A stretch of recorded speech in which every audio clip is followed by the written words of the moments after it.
যেখানে আমার তত্ত্বাবধানে এখানে একটি লাশ উত্তোলন করা হয়েছে।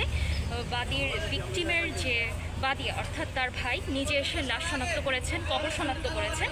এখন সিআরপিসি 174 to 176 ধারা অনুযায়ী বিধিবিধান মেনে সকল কার্যক্রম সম্পন্ন করা হয়েছে, সুরতহাল করা হয়েছে এবং সুরতহাল শেষে এটা ময়নাতদন্তের জন্য পাঠানো হচ্ছে।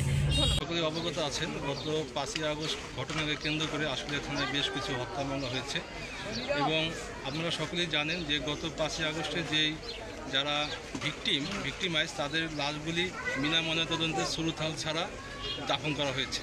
এখন আমাদের থানা এলাকায় যে মামলাগুলি হয়েছে সেই মামলাগুলির সুষ্ঠু তদন্তের স্বার্থে এই লাশগুলিকে কবর থেকে উত্তোলন করে লাশের সঠিক কারণ নির্ণয়ের জন্য আমাদের পিএম রিপোর্ট প্রস্তুত করা প্রয়োজন এবং তারই প্রেক্ষিতে আমাদের বিজ্ঞ আদালতের নির্দেশে এখানে বিজ্ঞ জেলা ম্যাজিস্ট্রেটের প্রতিনিধি সহ এবং তাদের আদেশে এবং আমরা এই লাশগুলি উত্তোলন করে লাশের প্রকৃত কারণ নির্ণয়ের জন্য আমরা এখন লাশের সুরতহাল প্রস্তুত করে লাশ আমরা এই মর্গে পাঠাবো,